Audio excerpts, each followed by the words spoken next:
السلام عليكم يا حبايبي، يا رب تكونوا كلكم بخير وبصحة وسعادة وهنا.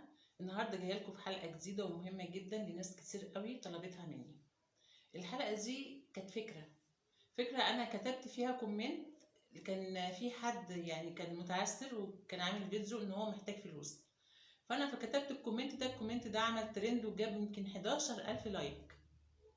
الفكرة كانت حلوة قوي والناس كتير شجعتني عليها. ده اولا جالي رسائل كتير جدا جدا، في ناس محتاجة فلوس، في ناس كانت مريضة ومحتاجة تعمل عمليات، في ناس خلاص هتتحبس مش عارفين يعملوا ايه، في بنات عايزة تتجهز ومش عارفين يجهزوا ازاي لانهم ايتام. الفكرة ببساطة هبسطها لكم جدا، ركزوا معايا. انا لا هقدم تبرعات زي ما الناس ما بتقول، ولا هنعمل صناديق والكلام دوت. ليه؟ لان الحاجات دي انا بعتبرها مش هينفع. الفكرة كالآتي: برنامج تلفزيوني هيتبنى الفكرة، هيجي صاحب المشكلة يقعد قدامكم ويكون على الهوا، تمام؟ وهو قاعد كده على الهوا هيتكلم على مشكلته فيه ايه، وهيقدم اثباتات، مش هتبقى كده الحكاية سايبة، لا. وهو بيقدم لكم الاثباتات هتشوفوا حالته على الهوا كلكم، تمام؟ وهو قاعد، هو محتاج كام؟ 30,000 جنيه مثلا. انت دلوقتي لو صاحبك قابلك في الشارع وقال لك الحقني انا مديون مثلا ب100,000، هتقول له ايه؟ هتقول له هجيبهم منين؟ انا لا كلنا بقينا كده، هنجيب منين؟ كل الناس بقت عايزه اللي يسلفها. طيب تمام، دلوقتي لو الفكره ديت يعني لو انا قلت لك دلوقتي اديني جنيه هتقول لي ايه؟ بس جنيه؟ خد يا ستي جنيه خدي 5، صح ولا لا؟ الجنيه ما بيجيبش حاجه.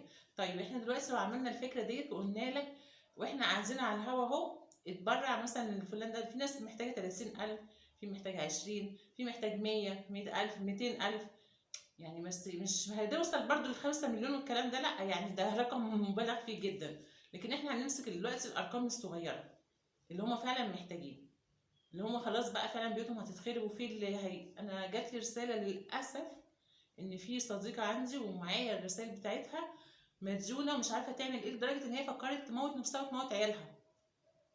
والله العظيم بتحلف لي ان هي خلاص وصلت للمرحله دي. طيب احنا دلوقتي لو جه دلوقتي البرنامج دوت وخد الشخص المديون قدامنا واتبرعنا له كلنا دلوقتي على التليفون مباشر برقم تليفونه، الفكره هنا ايه؟ انت محتاج 30,000، في شاشه هتبقى موجوده في قلب البرنامج هتبين الرقم اللي وصل له 30 40، هتوقف. فاهمني؟ يعني هو قاعد كده، هو اللي محتاجه بس هو اللي هيوصل له. ممكن احنا في البرنامج ده لو لمينا 1,000,000 جنيه مثلا هنساعد كام حاله. فكروا فيها، دي اسمها جمعيه الشعب، يعني منك جنيه ومنه جنيه، ده ال5 ده 10. بصوا لكل واحد يعني مقدرته هو هيدفع ايه هو اللي هيدفعه. يعني في ناس تقول لك انا هدفع 1000، في ناس تقول لك هدفع 500، بس هي الفكره جنيه من البدايه. مش بقول لك ادفع بقى ايه مبلغ وقدره برده، لا، انا في ناس هتقول لك جنيه وده جنيه وده جنيه، مننا فينا لينا لبعضينا. واحد يقول لك طب انا هدفع، انا مستفاد ايه؟ بص هقول لك على حاجه، انت مش ضامن نفسك بكره، الله يعني ربنا يسترها عليك دنيا يعني واخره كمان. انت دلوقتي لو اتبرعت بالجنيه دوت، وكل يعني مثلا لو حسبناه كل اسبوع جنيه جنيه، هنعمل برنامج اسبوعيا جنيه جنيه جنيه جنيه، يبقى ايه؟ يعني مثلا 4 جنيه في الشهر، وغيرك الجنيه جنيه، هنلم مبلغ كويس وهنساعد بيه ناس كتير، تمام؟ البرنامج بقى نفسه هيستفاد ايه؟ هيستفاد مشاهدات او اعلانات، وهو ده مكسبه. وكفايه ان احنا هنعمل عمل خيري في وقته، يعني في وقته محتاجينه جدا وناس كتير محتاجاه. هي دي الفكره، وفي منتهى البساطه سهله، لا حد هيقول صناديق ولا حد هيقول لنا تعال هنعمل نلم من بعض وكلام من ده، لا، مش، ما فيش الكلام ده. اللي انا بقول لك عليه ده هو اللي هيتعمل. معنى كده ان هو صاحب الشأن نفسه هتوصل له على الموبايل وخلاص انتهينا كده. وهنشوف بقى كذا حاله كذا حاله، اللي مريض هنعالجه بجنيه. بجنيه يا فنديه، بجنيه. بس مش عايزه اكتر من كده. وربنا يا رب يكتر الخير في بلدنا ويحرسنا يا رب ويحافظ علينا وما يحوجنا الزمن لاي حد. فكروا في الجنيه دوت وفكروا في البرنامج دوت، واتمنى ان حد يتبنى الفكره دي وبس، مش عايزه حاجه اكتر من كده وتقعد في ميزان حسناتي. السلام عليكم.